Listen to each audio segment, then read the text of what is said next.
family is King J. Hello, dirty. And Peace family is King J, the plant. How the plant go before me? You know what I'm saying? All right, it's King J, King Art, Art, and the plant. You guys just hit me up with a really special question. That question is, can we shadow you on one of your deals? Yes, we can. King Art actually has a property down the street he purchased as an OPM investor. One of our students brought us Tulsa Real Estate Fund funding. We'll see. Let's go check it out. Go.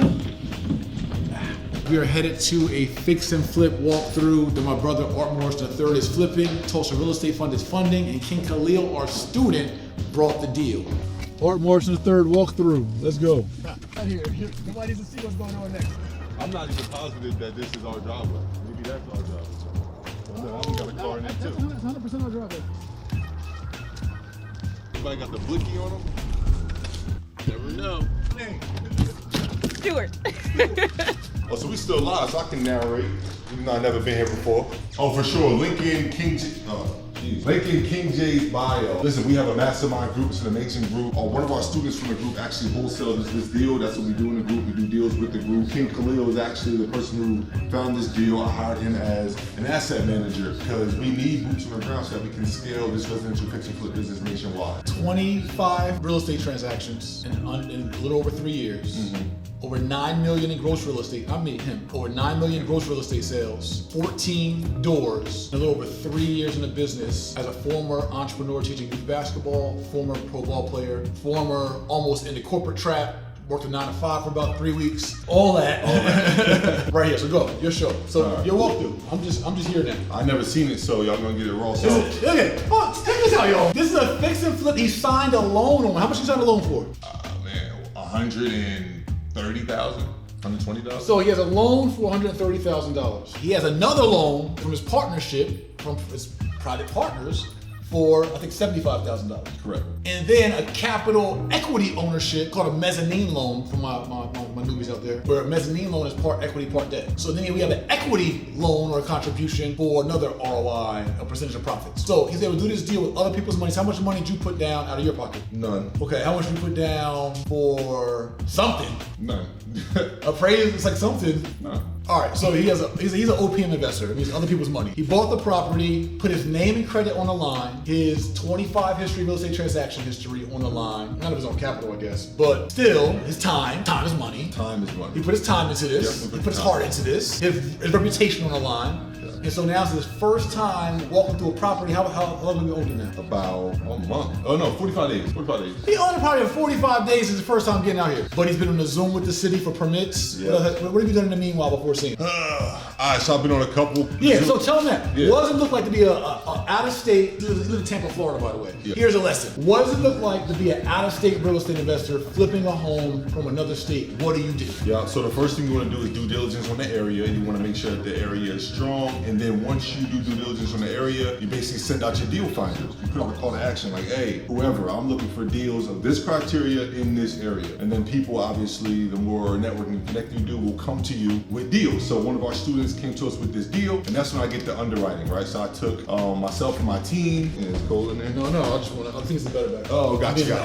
I'm being a director too. No, I'm kind of like this. Just come over here. Kind of like the no trespassing, Yeah, right? yeah, this is kind of, what do you think like that? I love it. All right, let's go. Yeah, so no, due diligence, you underwrite the property. We always like to buy our properties where our all-in cost is only 75% of the ARV. That 25% is our equity or our profits, and that's how I'm able to get all the money for the deal without. Don't go deep lesson. Just let me go. Just listen. We both can't be long with it. I'm giving the game. You asked a question. 75% of the all-in, that 25% is my profits. 25% is a lot, so I can say, hey everybody, there's 25% here that I can share with you. Give me the other 75%. Boom. If the property meets those, then from there, I gotta make sure that what we want to do to the property is actually allowed in the township. So you want to get on Zoom and you want to talk to those people, the township, and make sure you can do what you actually want to do. Then you got to go to your contractors and make sure that they can perform what is allowed. They'll give you a scope of work to make sure it fits your budget, and then from there, you buy it. Talk to the lender. How you got a budget for construction when you ain't put up the money? What do you mean? Oh, because we got the construction money from other people as well. So the acquisition, the construction, we want to charge fees. The township wants to charge things that just to get it from other people because of, when you cut me off, the 25% of profits that we're guaranteeing because we don't buy deals that break that 75% mark. You stay under that 75%. Can we walk through? Can I see my house? Can I see my crib? First of all, I'm the lender on the deal, so I'll foreclose on this joint. You talking heavy. Go ahead. Walk your property, man. Be lord of your land. Be lord of your land. Go ahead.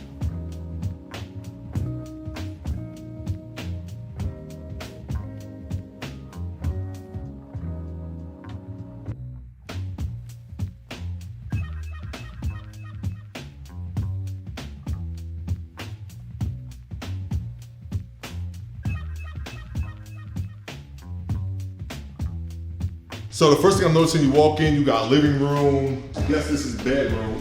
So I'm always looking at like, can we open it up, make it more welcoming? The answer immediately was no, because this is a bedroom, so like this wall gotta stay, right? Boom. I see here, started construction, the flooring's not terrible. If we can find this exact flooring at Home Depot, we're gonna rock with that, so that we don't have to spend extra money on square footage of flooring. Boom. Next one. I see they tried to paint, paint's not bad, we're gonna match that same color. Any painting that we do will be that same color, so we can also save on paint. This looks like the dining room. It is the dining room. Another thing that I love about 2023 is that people don't really care about dining rooms like that. I never know what camera to talk to, but people don't care about dining rooms like that. So this is actually potential for addition. This is actually potential for not converting to a bedroom, but when I see the rest, maybe bathroom, maybe making something else bigger, because we have a small house with small square footage, but we have like sort of an eat-in kitchen here. Not that big, but sort of an eat-in kitchen. Free wood, random doors. And then we also have this huge dining room. So like a small 900 square foot house, we have a smooth 250 square feet of it that is just dining room, which is just not something that first time home buyers, new people with a new family, they don't really care about dining rooms. They care about nice master bedrooms with big master baths and bigger closets. So this is room for opportunity off the rip. Right here, this kitchen, I can already tell is trash. They tried to get the plain cabinets, no soft close. Immediately, cabinets gotta go. Now I got a budget for cabinets, get some of the nice shaker cabinets, soft close, and bring the best out this kitchen. So like this is done. So I would either just run this wood in here, or I would go new tiles, because they don't match. And if we're flipping it, like people who are on the market aren't investors. So when they walk in the house, they're not like, oh, it doesn't matter. No, they really want a finished product. So a wife will walk in here and be like, nah, the floors don't match, I don't want it. So even though we don't care about that as investors and we're just looking at the money, you do gotta consider, like King J said in the car, your end buyer. So I found some, King J's $50,000 estimate would be right, but you gotta look out for things like this. This right here, I already know, like this is a red flag. Now we have no idea where any of this stuff goes, so we might have to rewire the entire house, and that could lead to a very expensive cost. Electric, plumbing, all those specialties are the things that you gotta watch out for. And honestly, this could be like an angry contractor who didn't get paid. I don't know why this would ever be like this, but my contractor over a month ago identified this and already let me know and included it in the scope of work, which is why we a little bit went over budget already. But I can tell you what, we're gonna save on this somewhere else, and that's why I'm here to find out where we can save the excess money that we gotta spend. We got another nice sized bedroom. What you see is what you get. I mean, I look at this, I know that this could fit a queen, maybe even a king. This is a good sized bedroom right here. Looks like we got another identical sized room. So this is perfect. You think like new couple just got married, buying their first house. You got a room for office and a room for your first child. Like this is like perfect starter home, 3-bed, 1-bath. I always look at layout because for us to really maximize value, I always try to add a bathroom to every property. Bedroom if I can, but I always try to add a bathroom. But some layouts like this one, you just don't need to add a bathroom. There's not that much room, so you don't want to take away from like the master bedroom size to add a bathroom. But some layouts just don't. It works out nicely because you know 2 sets of full-blown adults aren't living here. This is a straight up starter home. So if you are a new couple, or even just a single, a bachelor or a single woman, like you sharing your 1 bathroom with the public is very similar to having an apartment, but it's more affordable and a more financially astute decision to buy this house instead of renting. It's kind of also like a roommate special as well. Like if you want to have a roommate, y'all got some like common room, each of y'all got a room, y'all share a bathroom, or you Airbnb, that same kind of style. That's that vibe. Let's look at this. Let's get a little, you know. So this wall, I think this is that dining room that I said was like unnecessarily big, right? So now you gotta consider, all right, we got this closet, that closet I just kicked, this closet right here. If you were to clear all that out and just put a wall there, that's an extra about 2.5, 3 feet to add to that room. What if we took away even more of this room, put a bathroom, like added more to here, put a bathroom and made that room more grand, right? Point is, like you can even dining room, living room, this area so that you really can swallow up most of this with the kitchen and maybe making that room larger. Those are just some of the small decisions that you gotta look at when you come into these properties. Let's look at the backyard and then we'll wrap it up. Oh, we didn't do the bathroom. Okay, that works. It's tight. Alright, so the bathroom is one of my favorite parts because they always suck. Like you could look at the worse the bathroom is, like the more money I'm gonna make. Because even if it was even if this bathroom was nice, bathrooms move so quick in regards to trends. So even if this bathroom was redone in 2015, we still would have to redo it. In a house like this, you could go standing shower, you can come up with all these creative ideas, but honestly, new vanity, new toilet, new tub, all new tiling, better lighting, get up out of there. So that's a cheap bathroom to do. I'm actually excited for that one. So everybody watching this step here, there is a deck on this house, which is pretty dope. Yeah, they cleaned it up too. This right here was a jungle before. Somebody cleaned it up. This is wild. So, I mean, I'm actually surprised. I love when I come to houses and I get surprises. This is a massive yard. Like this, I can throw a football as hard as I can and it don't leave the yard. That's a good yard size right there. It's definitely leaving the yard, a football. But I get your point. Throwing the football over that, from here? You can throw a football from here to over that fence, bro. I could do that. And you're more fit than me. Maybe. I 100% could chuck a football over that gate. Yeah, maybe the Nerf joint with the wing on the back, you know what I mean? But no, we got a solid deck here. I mean, you could repaint this. I like that. I don't feel unsafe on this deck.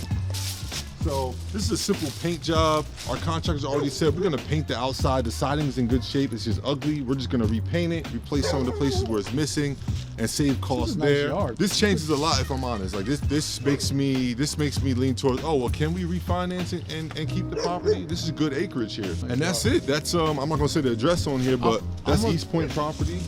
Yeah.